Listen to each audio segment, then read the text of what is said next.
When we normally talk about crossing a threshold, there is this kind of comforting expectation that you're stepping onto solid ground. Right, like an architect just handing you the keys to a finished house. Exactly. You walk through the front door, the foundation is poured, the walls are painted, and everything is just settled.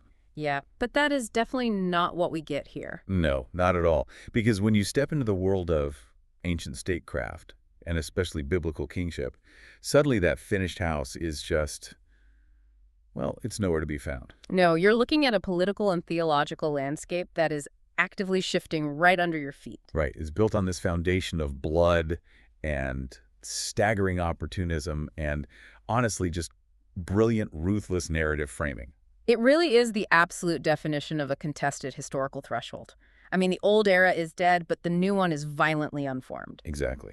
So welcome back, because today, for this deep dive, we are crossing exactly that kind of threshold. Saul is dead. Saul is dead.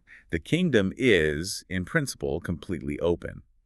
And for you, someone who has spent years in the trenches of serious biblical scholarship and LDS apologetics, we are going to look incredibly closely at how the first 10 chapters of 2 Samuel actually trace David's transition. Because it's a huge transition. How does he go from, like, an anointed fugitive hiding in caves to the undisputed king of a unified Israel? Right. So we have 4 interlocking threads for today's agenda. First, we're going to look at the culmination of the history of David's rise as a source-critical political apologetic. Which is fascinating. It really is. Second, we will meticulously work through the exact political mechanics of David's consolidation to power. So the lament, the maneuvering at Hebron, the tactical capture of Jerusalem, and the terrifying transfer of the ark. Oh, yeah, the ark narrative is wild. It is. Third, we're going to dive deep into chapter 7 to examine the Davidic covenant. We really want to hit the friction between conditional and unconditional theology there. Which is the core of everything that follows, honestly. Absolutely. And fourth, we'll close with the narrative of Mephibosheth as both a chilling political document and a theological cornerstone. And given your background, Latter-day Saint theology and Restoration scholarship are going to be woven organically into these thematic sections exactly where they naturally earn their place. Yeah, we aren't quarantining those insights at the very end, which is really the only intellectually honest way to do it. Right. Because the Restoration texts are in active conversation with these exact ancient contexts, and isolating them just strips them of their historical weight. I completely agree. But before we get into all those analytical frameworks, I think we need to ground ourselves in the physical, the emotional reality of the text. We have to set the stage. Right. I want you to really picture the scene. The Battle of Jezreel has just ended. 3 Philistine armies have completely broken the Israelite forces. They've just driven them up the steep slopes of Mount Gilboa. Yeah, and it is an absolute unmitigated catastrophe. Jonathan is dead, Abinadab is dead, now Kishua is dead. That's 3 of Saul's sons. Right, the entire viable royal lineage just wiped out in a single afternoon. And Saul himself is critically wounded by Philistine archers. So he begs his armor-bearer to finish the job so he won't be tortured or mocked by the Philistines. But the young man refuses out of terror. So Saul just falls on his own sword. And then the very next morning, the Philistines are looting the battlefield and they find the royal bodies. And it gets so grim. It does. They strip them, they sever the heads as these grisly trophies, and they display the corpses on the walls of Bethshan. Which is a massive fortress city overlooking the Jezreel Valley. It's incredibly public. Very public. They even send Saul's armor to be dedicated in the temple of Ashtaroth. The scale of this defeat is just staggering. I mean, it is the total decapitation of the first Israelite monarchy. It's a complete collapse. The northern tribes are suddenly headless. The Philistines now control the Jezreel Valley, which, well, that valley isn't just dirt, right? No, it's the agricultural heartland. Exactly. It is the essential breadbasket corridor that runs from the coast all the way to the Jordan River. So Israelite power in the north just completely evaporates. And then you have David. Right. David is down south in Ziklag. He's existing as a vassal to the Philistines, watching this entire geopolitical earthquake unfold. And he's facing a horizon that will dictate the next 40 years of ancient Israel's story. Yeah. What follows is this slow, grinding, incredibly bloody historical arc. David is anointed over the tribe of Judah at Hebron. Meanwhile, a northern rump state forms around Ishbosheth. Right, Saul's one surviving and, frankly, relatively weak son. Yeah, he's heavily propped up by his commanding general, Abner. And that kicks off 7 years of a simmering civil war. It's a war of attrition that only ends when both Abner and Ishbosheth are assassinated. Which effectively forces the northern elders to surrender and come to Hebron. Exactly. And from there, David captures the Jebusite stronghold of Jerusalem. He brings the Ark of the Covenant into its walls, completely dominates the region militarily, and finally sits in his new cedar palace, Where the prophet Nathan delivers an oracle that alters the trajectory of human theology forever. That is the world we are stepping into. And to navigate a world that complex, we need to explicitly signal the three analytical frameworks that will govern our discussion today. Let's lay them out. First, we are utilizing the history of David's rise, or the HDR. As P. Kyle McCarter has so rigorously argued, chapters 1 through 5 of 2 Samuel are the culmination of an independent apologetic document. Meaning it was designed to defend David against very specific contemporary accusations of treason and murder. Exactly. Second, we are utilizing covenant theology. We'll lean heavily on John D. Levinson's critical distinction between conditional Sinai theology and unconditional royal Zion theology. That tension is so crucial. It really is. And third, we have to constantly grapple with the moral opacity of the David tradition itself. Because the text presents David as undeniably chosen by God, but Simultaneously as a chillingly calculating political operator. yeah, and it absolutely refuses to resolve the tension between the two. Let's see how that moral opacity plays out right from the first moments after Gilboa. Right, so a man arrives at David's camp in Ziklag, coming straight from the battlefield. He's carrying Saul's crown and armband. And he tells David this incredibly dramatic story. Yeah, he says that he found Saul leaning on his spear in agony and that Saul begged him to euthanize him. So the man claims he did it. He's an Amalekite. Right, and he has come south fully expecting a massive reward from the man who just lost his greatest political rival. But what's fascinating here is that the attentive reader knows instantly that this story is a total fabrication. Because the end of 1 Samuel explicitly states that Saul fell on his own sword. Exactly. There is no Amalekite orchestrating a mercy killing. This opportunist, like, so many battlefield scavengers in the ancient world just stumbled upon the dead or maybe dying king. He stripped the royal insignia and constructed a narrative he assumed would be highly lucrative for him in David's camp. Right, he severely miscalculated. Oh, completely. David's reaction is immediate, visceral, and violent. He tears his clothes. His men tear their clothes. They fast until evening. And then David looks at the Amalekite and asks, "Were you not afraid to put out your hand to destroy the Lord's anointed?" And he has the man executed on the spot, declaring, "Your blood be on your head, for your own mouth has testified against you." Now, if we apply McCarter's HDR framework here, this is the first major public defense in the document. It establishes a perfectly clean public record. The narrative says David did not reward Saul's killer, he executed him. Precisely. Whatever David's private, internal, emotional landscape might have been, and we know the biblical editors are notoriously reticent about giving us access to internal psychology. Right, they never tell us what anyone is actually feeling. Exactly. But the public political record is rendered completely unambiguous. No one in antiquity could accuse David of profiting from the assassination of the king without running headfirst into the fact that David publicly executed the man who claimed responsibility for it. I always think of this in terms of modern political crisis management. Oh, for sure. It's like a political fixer being handed a highly toxic narrative by an informant. The Amalekite hands David the crown, but he also hands him a massive narrative trap. Because if David rewards him, David is complicit in regicide. Exactly. But here's the tension. Was David's immediate public execution of this Amalekite purely a calculated PR move to distance himself from the optics of treason? Or was it an act of genuine, visceral grief for a man who, despite spending years trying to murder David, was still the anointed king of Israel? And the brilliance of the text is that it forces you to hold both possibilities simultaneously. Statecraft and sorrow are not mutually exclusive. Right. David can be a brilliant political tactician who instantly recognizes the danger of the Amalekite story, while simultaneously being a man utterly devastated by the fall of the Lord's anointed. And that duality carries directly into the lament that follows. Yeah, the text quotes a poem from the book of Jeshar, and the editorial framing here is crucial. The Deuteronomistic historians are not presenting this lament as something they composed centuries later to put in David's mouth. Right. Exactly. By citing the book of Jeshar, they are signaling to their ancient audience. Here is an independent, widely circulating, archaic piece of poetry that already exists and verifies David's public mourning. And the poetry itself is just staggering. Tell it not in Gath. Publish it not in the streets of Ashkelon. It's capturing the profound shame of Israel's defeat being celebrated in the Philistine capital cities. Yeah. When Robert Alter analyzes this passage, he points out the incredible compression of the Hebrew. It's dense, ancient, muscular poetry. And then you hit the emotional bedrock of the lament regarding Jonathan. Your love to me was extraordinary, surpassing the love of women.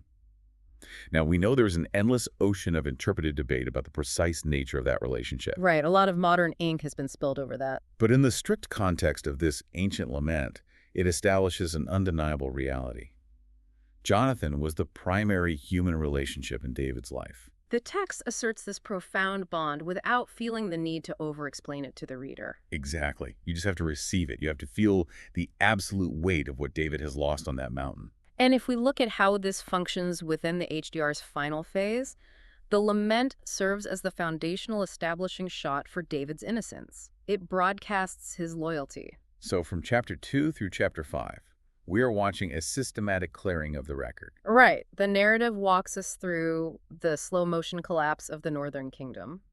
Abner, who is the real power broker in the north, gets into a fierce dispute with Ishbosheth over Rizpah, one of Saul's concubines. Let's pause on that because to a modern reader, a dispute over a concubine sounds like a purely domestic squabble. Oh, it's so much more than that. Right.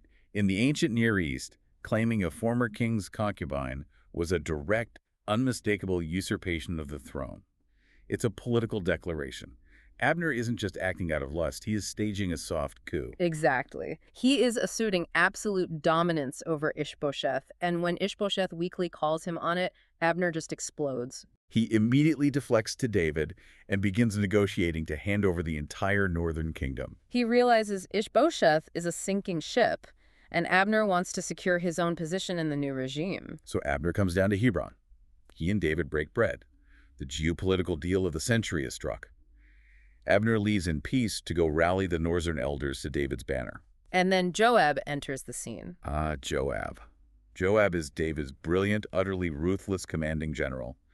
And Joab has a blood feud with Abner because Abner killed Joab's brother, Asahel, in an earlier battle. So Joab tracks Abner down, takes him aside at the gate of Hebron to speak with him quietly, and just drives a dagger into his stomach. Suddenly, David's newly minted peace treaty is bleeding out on the floor, and the northern tribes have every reason in the world to suspect that David ordered a mob-style hit on their top general the minute he had outlived his usefulness. This is where the HDR's exculpation formula goes into overdrive. The text needs to violently separate David from Joab's actions. Yeah, David's response is a masterpiece of public performance and genuine political panic. He curses Joab's entire lineage with leprosy, famine, and the sword. He commands the populace to tear their clothes. He personally walks behind Abner's bier. He composes another public lament. He publicly fasts, refusing to eat until the sun goes down. And then the text provides a summary statement that is incredibly revealing of the document's underlying purpose. So all the people and all Israel understood that day that it had not been the king's will to put to death Abner, the son of Ner. It had not been the king's will. I mean, that phrase is the entire thesis of the HDR, neatly packaged into a political slogan. It's the ancient equivalent of a press secretary repeating the core message until the public absorbs it. Exactly. The public performance of grief successfully convinced the populace. But David's private muttering commentary afterward is what really catches my attention. What does he say? He says to his servants, "These men, the sons of Zeruiah, are too hard for me. The Lord repay the evildoer according to his wickedness." Yeah. Walter Brueggemann's analysis of this dynamic is essential here. Brueggemann points out that Joab functions as David's shadow. Joab is the guy who does the wet work. Right. Okay? The dirty, morally compromised violence that David absolutely needs done to secure his throne, but that David cannot afford to be seen doing. Joab is the butcher, so David can be the poet. It is a dynamic of mutual necessity and mutual revulsion. David deplores Joab's methods, and he frequently complains about how uncontrollable Joab is. Yet, David relies entirely on Joab's military efficacy. Notice what happens here. David asks God to punish Joab, but David himself, as the king, takes absolutely no punitive action against his general. He doesn't execute him. He doesn't even demote him. He needs him too much. Right. He outsources the justice to God because he can't afford to lose his best killer. And the HDR continues to deploy this exact same defensive structure. Right after Abner is assassinated, two opportunists named Rechab and Baanah decide to take matters into their own hands. They sneak into Ishbosheth's house at midday while he's sleeping. They assassinate him, chop off his head, and travel all the way south to Hebron. They drop the head at David's feet, fully expecting a parade and a massive promotion. But instead, David gives them the Amalekite treatment. Oh, he executes them, has their hands and feet cut off, and hangs their mutilated bodies by the pool in Hebron as a gruesome public warning. And he buries Ishbosheth's head in Abner's tomb. The pattern is cemented. Opportunists bring a head, expect a reward, and receive execution. The apologist compiling this history systematically neutralizes every possible charge against David's ascent. He didn't kill Saul, he didn't kill Abner, he didn't kill Ishbosheth. And if you recall from 1 Samuel 29, the HER went out of its way to prove David was sent back to Ziklag by the Philistine commanders, completely clearing him of any participation in the Battle of Jezreel against his own people. So by the time the northern elders finally come to Hebron in chapter 5 to officially anoint him king over all Israel, the public record of his ascent is impeccably, almost suspiciously clean. Suspiciously clean is a great way to put it. So David has effectively neutralized his human rivals. The political board is cleared. But he's smart enough to know that being anointed in Hebron isn't enough. No, Hebron is deep in Judahite territory. Right. If he stays there, the northern tribes will perpetually feel subjugated. He needs a geographic fortress and a political masterstroke. And that leads directly to the capture of Jerusalem. Yeah. The Jebusites have held this mountain stronghold for centuries. It's considered impregnable. They actually taunt David from the walls, saying, "You will not come in here, but the blind and the lame will ward you off." Basically, our defenses are so good we could man the walls with disabled veterans and you still couldn't breach them. It's extreme ancient trash talk. Yeah. But David's forces utilize a vulnerability. The text mentions them going up a water shaft to infiltrate the city. And this isn't just a mythic detail. Yigal Shailer's archaeological excavations on the eastern slope of Jerusalem uncovered a massive, complex underground water system. Often called Warren Shaft, right? Exactly. It allowed the Jebusites to access the Gihon Spring from inside the city walls without exposing themselves to a siege. Many scholars associate this exact tactical maneuver with infiltrating that specific shaft. But beyond the tactical military brilliance, capturing Jerusalem is a stroke of unparalleled political genius. Explain why Jerusalem specifically changes the game for David. Well, it's about creating a neutral capital. As we mentioned, Hebron belongs to Judah, Gibeah belonged to Saul's tribe of Benjamin, but Jerusalem belongs to absolutely no Israelite tribe. It is a Canaanite enclave sitting right on the border between the north and the south. Exactly. By conquering it with his own private mercenary army rather than a tribal levy, David creates a crown possession. It is literally renamed the City of David. It answers to him alone. It owes no historical tribal loyalties. It is a perfect unifying center. But a political capital isn't enough. David knows that physical security doesn't equal divine legitimacy. He needs the spiritual mandate to match the political one. So he orchestrates the transfer of the Ark of the Covenant from Kiryas Jearim to Jerusalem. And this brings us to one of the most jarring, deeply uncomfortable episodes in the entire text. The death of Uzzah. Yes. They are moving the ark on a brand new cart. The oxen stumble, the cart tilts, and Uzzah instinctively reaches out to steady the ark so it doesn't fall in the dirt. And God strikes him dead on the spot. Modern readers absolutely recoil at this. It feels entirely disproportionate. Uzzah's trying to help. It does feel disproportionate to a modern mind, but this raises an incredibly important question about how ancient Israel understood divine presence. John Levinson's work is vital here. Yeah, how does Levinson reframe this? Well, today we tend to conflate holiness with moral purity. We think of holiness as being good, kind, and righteous. But in this archaic theological stratum of the Hebrew Bible, holiness is not a moral category. It is a physical, volatile, deeply dangerous energy. Wait, you're saying Uzzah's death is just like physics? Doesn't that completely sever God from morality? In that specific archaic stratum regarding the ark, yes, it does function like physics, and that is terrifying for modern readers. Okay, unpack that. Think of it like this. The ark is the footstool of the divine throne. The presence of God rests between the cherubim. Approaching it without the precise, mandated Levitical installation is like grabbing a downed high-voltage power line. Oh, wow. Yeah. It doesn't matter if your intentions are pure. It doesn't matter if you're trying to move the power line out of the street so a child doesn't step on it. If you touch it without the rubber gloves, the voltage will kill you. Yeah, so Uzzah's intent is irrelevant to the physics of archaic holiness. Exactly. The energy discharges, and it is fatal. The text is establishing that God cannot be casually managed or handled, even by the king's men. That high-voltage analogy perfectly captures the sheer terror of the moment. And David is terrified. He is angry, and he is deeply afraid. He abandons the ark at the house of Obed-Edom for 3 months. He refuses to bring it into his new city until he sees that Obed-Edom is being blessed rather than obliterated by its presence. When he finally gathers the courage, and, crucially, the correct Levitical protocols, carrying it on poles rather than a cart, to finish the transfer, we get this incredible contrasting image. David is dancing before the ark with all his might. The text says he's wearing a linen ephod. That is essentially an undergarment. It's a piece of humble, lightweight liturgical clothing. And watching this from a window is Michal, his wife, and the daughter of Saul. And the text says she despised him in her heart. Because when he comes home, she mocks him. She expects human royal dignity. She expects the aloof, heavily armored, intimidating prestige of her father Saul. Kings do not strip off their royal robes and dance with the commoners in the street.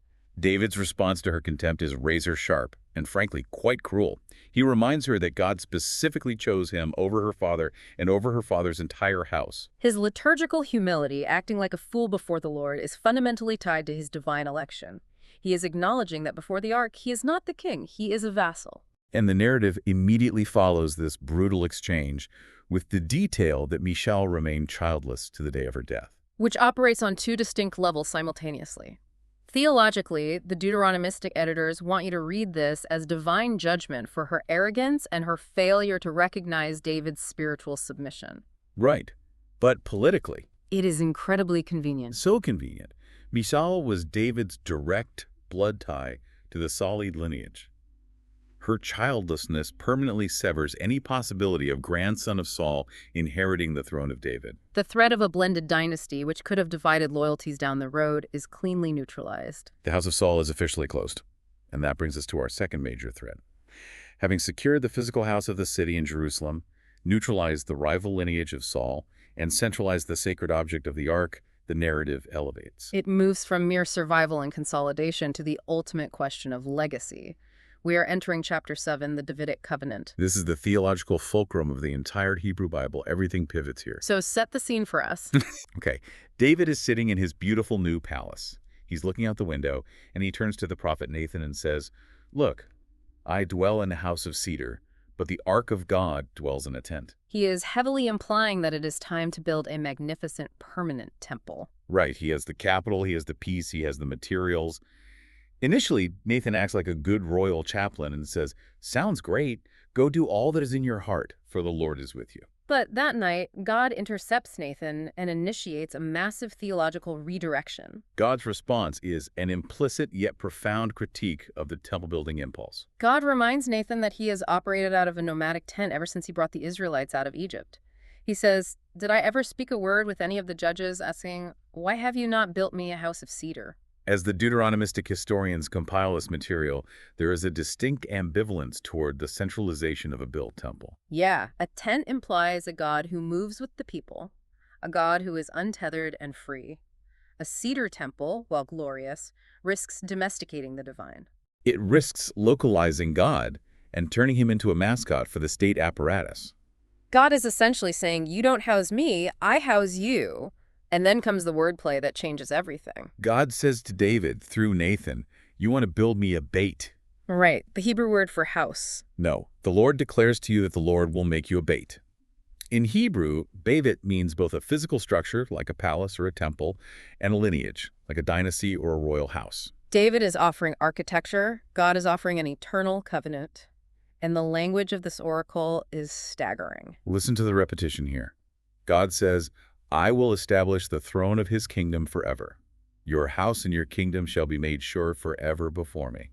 Your throne shall be established forever. 3 times in rapid succession. This is an unhedged, unconditional, unilateral divine commitment. And this is precisely where we encounter the great tectonic collision in biblical theology. The oracle in 2 Samuel 7 is manifestly unconditional.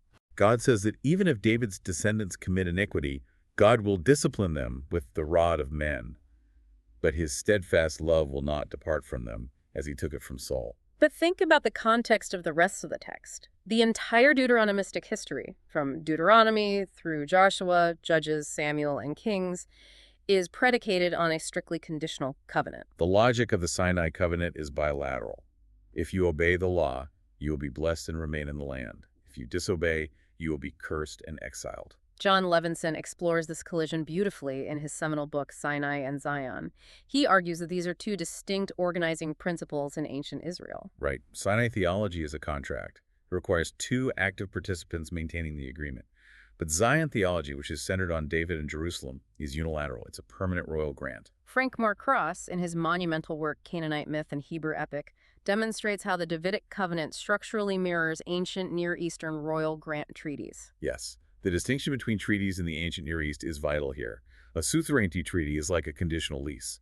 A powerful king tells a lesser vassal, "I will protect you, but you must pay me tribute and only ally with me.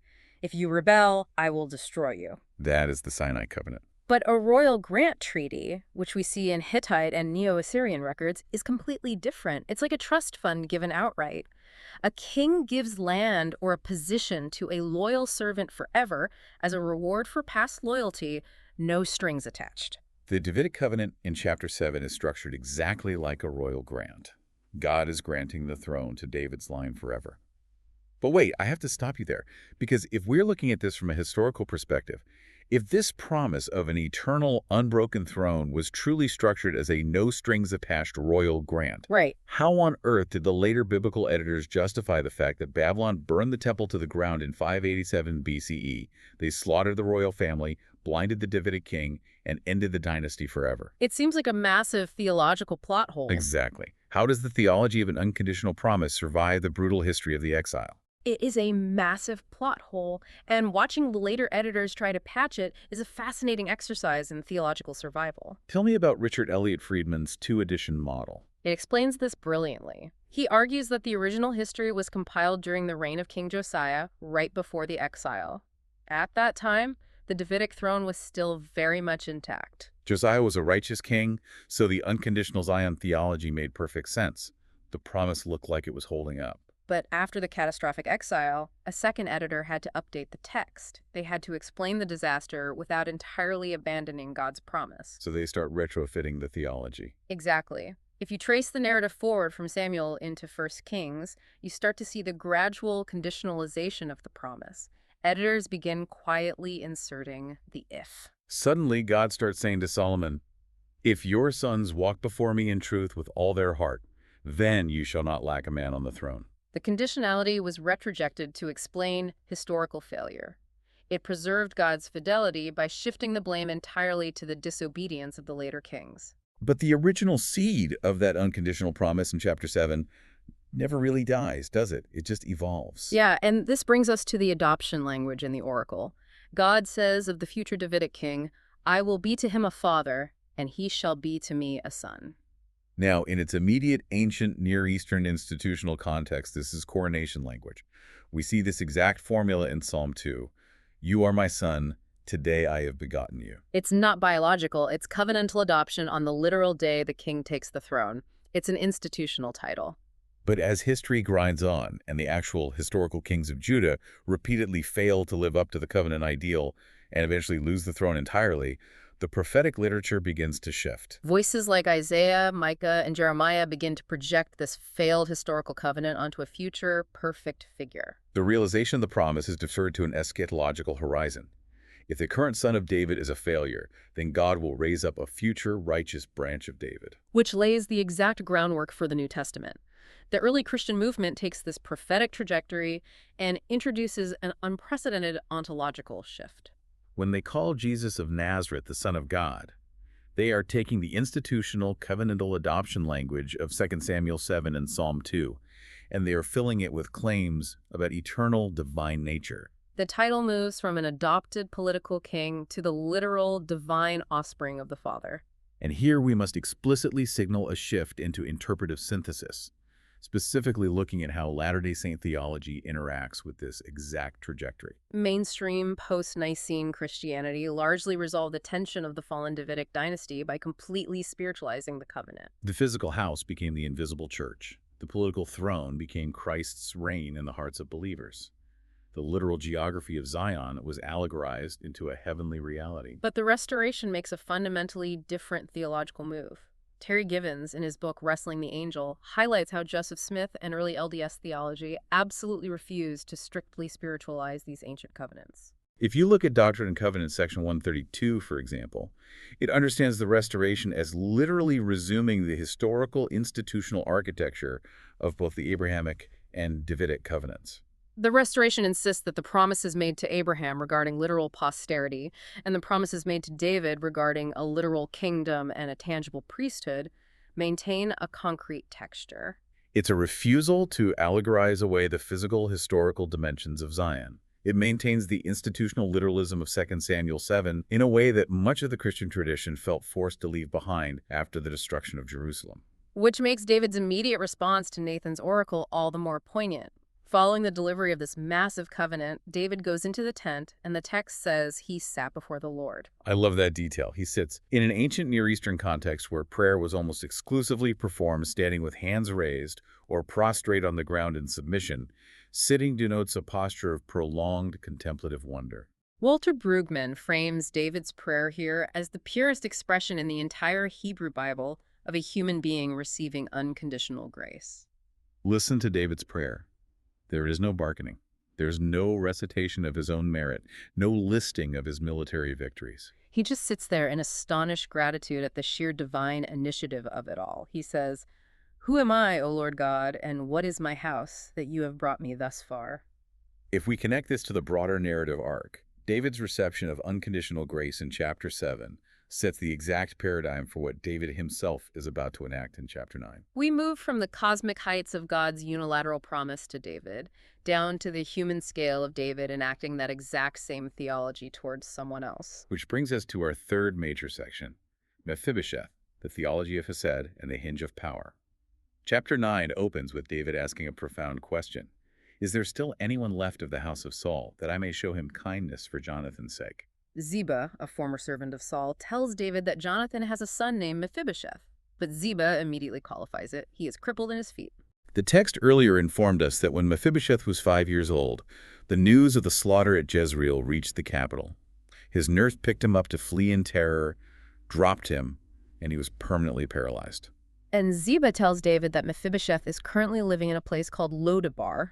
The geography here is heavily symbolic.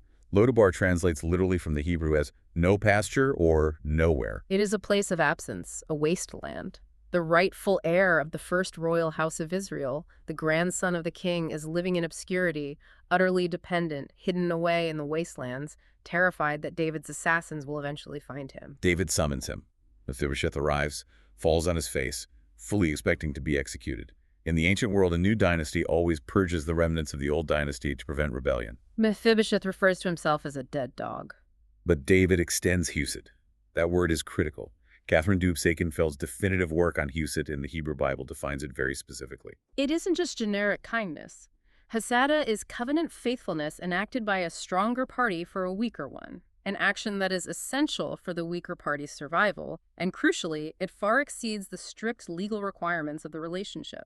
David restores all Saul's massive estate to Mephibosheth, assigns Ziba to farm it for him, and mandates that Mephibosheth will always eat at the king's table in Jerusalem. It is a profound act of grace. But again, we have to look at the moral opacity of the text. We cannot ignore the chilling political reality running parallel to this grace. By bringing the last viable Saulite heir into his own palace, moving him from the obscurity of Lodabar to the capital, and seating him at his own table, David is engaging in brilliant ancient Near Eastern statecraft. Right, it is gilded surveillance. Exactly. Mephibosheth is kept close. He is monitored daily. He is made utterly dependent on David's provision. This effectively neutralizes any potential northern rebellion that might have tried to rally around his bloodline. If you control the figurehead, you control the rebellion. The text absolutely refuses to resolve this mixed motive. Is it pure covenantal haste for his beloved Jonathan? Or is it cold, calculated, political neutralization of a threat? In the complex world of the Deuteronomistic historian, it is inextricably both. And I want to explicitly signal another transition into interpretive synthesis here, because Mephibosheth's experience resonates so deeply with the Book of Mormon's theology of grace. In Alma 34, Amulek describes a mercy that encircles and covers. Think about that physical image. Mephibosheth, a broken man with crippled legs, sits at the royal table, and the table literally covers his brokenness. The tablecloth hides the physical manifestation of his tragic history. He is enveloped by a grace and a status that he did not earn. John Welch's work on covenant typology at the Neal A. Maxwell Institute draws this parallel out beautifully. When you read King Benjamin's address in the Book of Mosiah, Benjamin insists that even if we serve God with our whole souls, we remain unprofitable servants. Benjamin demands that his people acknowledge their own nothingness before God. That theological posture maps perfectly onto Mephibosheth, prostrating himself before David and calling himself a dead dog. It is the absolute recognition of inability. Yes, and the resolution to that inability is exactly the same in both texts. In the Book of Mormon, after the people acknowledge their nothingness, the community receives new names and becomes the children of Christ. In 2 Samuel, David declares that Mephibosheth will be like one of the king's sons. He is grafted into the royal family. Even the structure of the Latter-day Saint temple endowment echoes this ancient pattern. Individuals approach broken and dependent. They acknowledge their reliance on a prior covenant, they receive a new name, and they are ritually integrated into the royal family of God. The temple is the community-wide extension of the Mephibosheth narrative. As we look at the immediate aftermath, this profound grace. Chapter 8 catalogs David's sweeping military victories. He defeats the Philistines, the Moabites, the Arameans, the Edomites. It is the Deuteronomistic zenith. The hunted fugitive from the caves of Adullam is now the undisputed, undefeated emperor of the Levant. He controls trade routes from Egypt to the Euphrates. But as Bergman notes, this peak of power is precisely where the long, tragic descent begins. And the hinge of that descent is Chapter 10, the Ammonite War.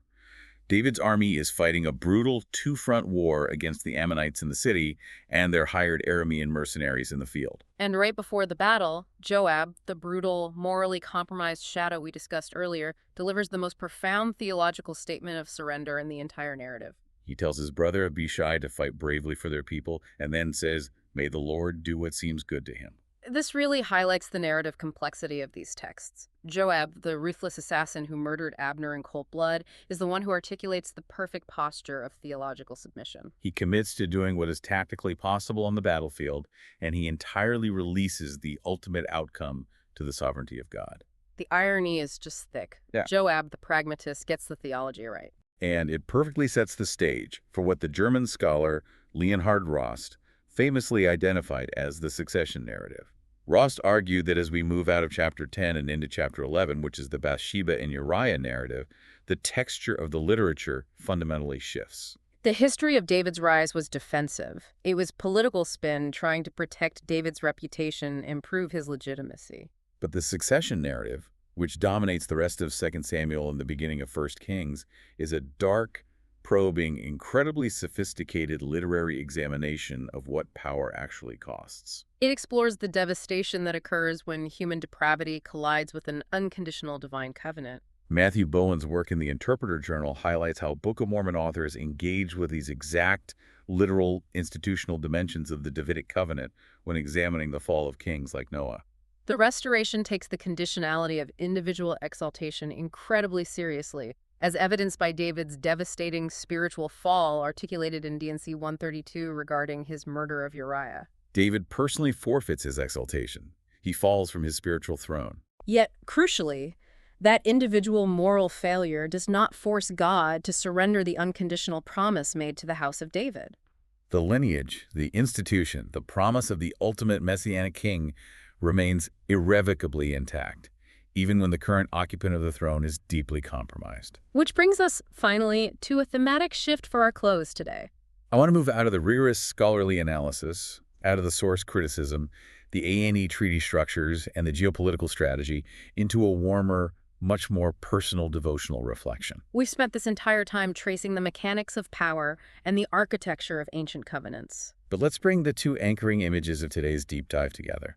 Nathan's oracle in chapter 7 and Mephibosheth's feast in chapter 9. The theological parallels are deeply moving when you place them side by side. Think about David's initial urge in chapter 7. He looks at his wealth, his military power, his beautiful cedar palace, and his first instinct is to build something for God. Let me construct a temple to house you. Let me prove my devotion through architecture. And God's response is such a gentle, profound redirection. I don't need your cedar house. I am going to build yours. God is saying that the ultimate covenant relationship isn't based on what David can construct, achieve, or conquer for the divine. The only human posture required in that moment is simply to sit before the Lord and receive what is freely given. The logic of grace in this text literally runs downhill. God takes David, a shepherd from Bethlehem with no aristocratic pedigree, the youngest of 8 brothers, and through sheer grace makes him a king, adopting him as a royal son regardless of his underlying merit. And then David internalizes that grace and allows it to flow downward to the next vulnerable person. He takes Mephibosheth, a crippled, terrified remnant of a deposed rival dynasty, and makes him like one of the king's sons, entirely regardless of Mephibosheth's merit or political utility. The forever of God's covenant in chapter 7 becomes the always of David's invitation to the table in chapter 9. God says David's throne will last forever. David says Mephibosheth will always eat at his table. And for us, as readers looking through the lens of the Christian tradition, it is impossible not to see this logic of grace flowing directly into the ministry of Jesus Christ. Think about Jesus' earthly ministry. He is the ultimate son of David, the realization of the chapter 7 promise. But he didn't spend his time in the cedar palaces of his day. He wasn't associating with the politically powerful in Jerusalem or Rome. He was constantly sitting at the table with the outcasts, the tax collectors, the untouchables, the literal dead dogs of first-century Judea. He was constantly extending the most elemental, profound covenant invitation possible. Eat here, sit with me, be covered by this table. It redefines the entire concept of the kingdom of God. The kingdom is not merely a geopolitical reality or an impenetrable fortress. It's a table of radical, unmerited inclusion. And that leaves us with a lingering implication of the text, something I want you to mull over on your own as you step away from this deep dive. If the ultimate highest expression of the Davidic messianic kingdom isn't an impenetrable cedar palace or a flawless military record, but rather a table where the broken and the rival are fed and transformed into sons and daughters, what does that mean for our own institutional tables today?